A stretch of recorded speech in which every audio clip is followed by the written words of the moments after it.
السلام عليكم. ازيكم يا حبايب قلبي، عاملين ايه؟ يا رب تكونوا بألف خير. جايالكم بقى بفيديو جديد، ويلا بقى كده نصلي على سيدنا محمد عليه افضل الصلاة والسلام، ونبدأ الفيديو بتاعنا ونشوف هنعمل ايه كده مع بعض. هنعمل بقى صينية بطاطس بالفراخ بطريقة جميلة جدا، ان شاء الله هتعجبكم. طعمها بجد خطير. وهنعمل بقى شوية رز بالشعرية كده مفلفلين، حاجة كده ان شاء الله جميلة جدا. اول حاجه بقى كده قبل ما نبدا الوصفه بتاعتنا، حابه افكركم بقى لو انتوا جداد في قناتي واول مره بتشوفوني، ما تنسوش تشتركوا في القناه وتفعلوا زر الجرس على كلمه الكل، علشان يوصل لكم اشعار بكل فيديو جديد انزله، وعلشان كمان عيلتنا تكبر بيكم. وما تنسوش بقى تضغطوا لي لايكات كتير على الفيديو ده. ويلا نبدا بقى ونشوف هنعمل ايه. اول حاجه بقى كده معايا نص فرخه مغسول كويس جدا، وطبعا كميه الفراخ على قد عدد افراد الاسره. ومعايا كمان عصير طماطم بالشكل ده كده، وثلاث حبات من البطاطس، وفصين كبار كده من الثوم، وملح وفلفل اسود، وبصلتين كده حجم وسط، وفلفل احمر وفلفل اخضر. البهارات بقى بابريكا وفلفل اسود والسبع بهارات وكزبرة وكمون، وحاجة بسيطة كده من القرفة، والملح طبعا هنظبطه على حسب الرغبة. ومعانا بقى رز مغسول كويس جدا ومتصفي من المية. يلا بقى نبدأ كده ونشوف هنعمل ايه كده مع بعض.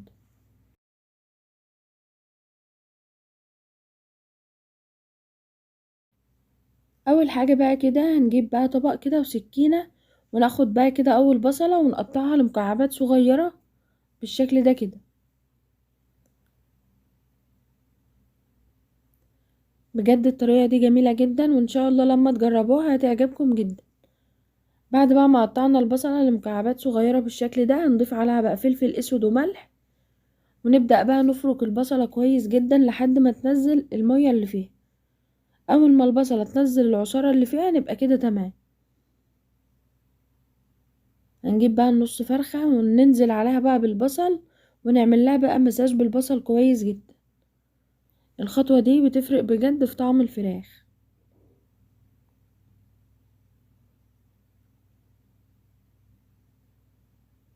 بعد كده بقى هنبدأ بقى نقطع الفلفل بتاعنا، هنقطعه لقطع صغيرة بالشكل ده كده، مش صغيرة قوي يعني. حابة بقى اقول لكم ما تنسوش بقى تضغطوا لي لايكات على الفيديو ده. بعد كده بقى هنقطع البصلة برضو لمكعبات صغيرة بالشكل ده كده.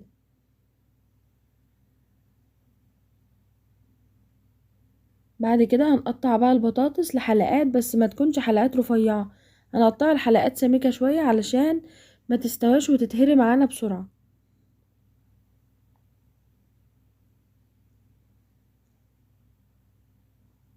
بعد بقى ما خلصنا تقطيع بقى وجهزنا كل حاجة كده، هنيجي بقى كده في صينية بتاعتنا بقى ونحطها على النار بقى، ونحط فيها بقى معلقة سمنة حلوة كده او معلقة زيت، ونبدأ بقى ندي تشويحة حلوة كده للفراخ بتاعتنا، نديلها بقى صدمة حلوة كده.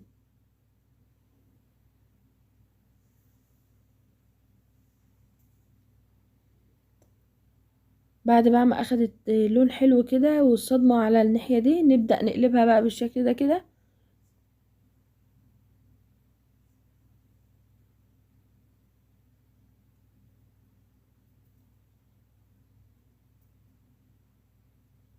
حابة بقى اشكركم جدا على كومنتاتكم الجميلة اللي بجد بتسعدني دايما، ربنا يجعله في ميزان حسناتكم يا رب. بعد بقى ما خلاص الفراخ اخدت تشويحة حلوة كده، هنبدأ بقى نطلعها كده في طبق، وفي نفس بقى الصينية مكان الفراخ على طول ننزل بقى بالفلفل والبصل اللي احنا مقطعينهم مع بعض. نبدأ بقى نديلهم تشويحة حلوة كده لحد ما تدبل بس، يعني لحد ما البصل والفلفل يدبلوا بس. وده بقى البصل اللي احنا كنا تبلنا بيه الفرخة، ننزل برضو بيه على الفلفل والبصل اللي في الصينية بالشكل ده كده. نقلب بقى كده لحد ما الفلفل والبصل يبدأ يدبل معانا.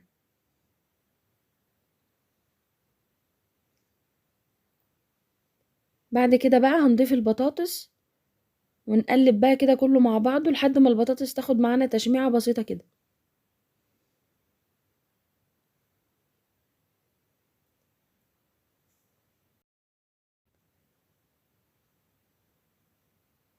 هنضيف بقى فصين التوم فرمناهم ناعم بقى وضفناهم بالشكل ده وهنقلب.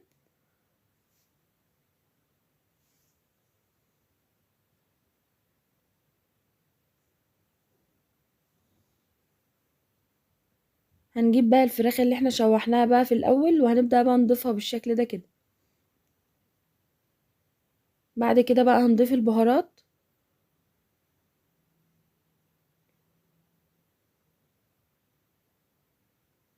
ونضيف بقى عصير الطماطم بالشكل ده كده.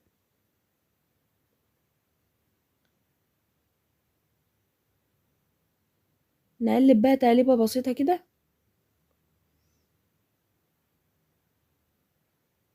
وطبعا هنظبط الملح بتاعها حسب الرغبة. هنغطي بقى واول ما تبدأ تغلي كده هنوطي عليها النار ونسيبها تستوي بقى على نار هادية. هنيجي بقى بعد كده نعمل بقى الرز بالشعرية. حطيت بقى معلقة كبيرة كده من السمنة، وضفت بقى الشعرية وافضل اقلب بقى في الشعرية لحد ما تاخد لون دهبي كده حلو. بعد ما الشعرية بقى اخدت معانا اللون الجميل ده ننزل بقى بالرز، طبعا مغسول ومتصفي من المية، هنضيفه بقى ونديله برضو تشويحة حلوة كده مع الشعرية، علشان بقى الخطوة دي بتخلي الرز يطلع معانا مفلفل كده وجميل.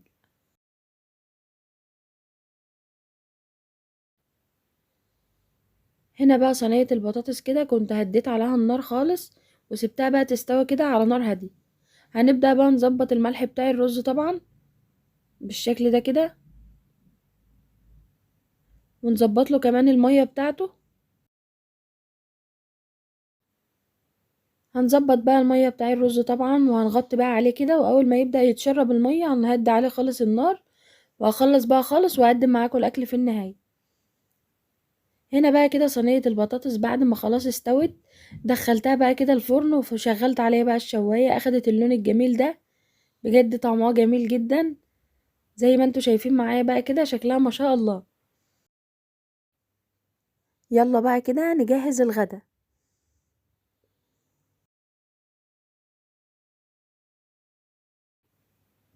تعالوا بقى نشوف الطبق القمر ده والسوا بقى المظبوط، والبطاطس متماسكة معانا خالص، مش مهرية ولا اي حاجة خالص، ومستوية السوا المظبوط، والرز طالع معانا مفلفل وجميل بجد. شايفين بقى الرز مفلفل ازاي؟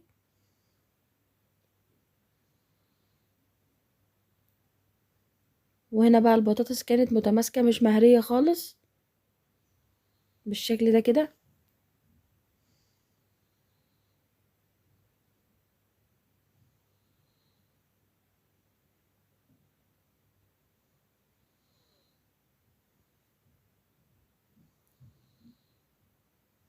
طعمها بجد ما شاء الله.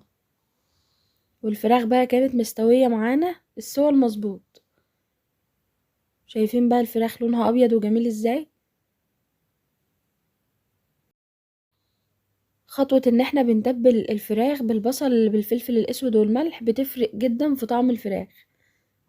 جربوها بقى وقولولي رأيكم ايه. وبكده بقى نكون وصلنا لاخر الفيديو بتاعنا. ما تنسوش بقى تضغطولي لايكات كتير على الفيديو ده، وبعتذر لكم جدا عن صوتي. ادعولي بقى ان ربنا يشفيني.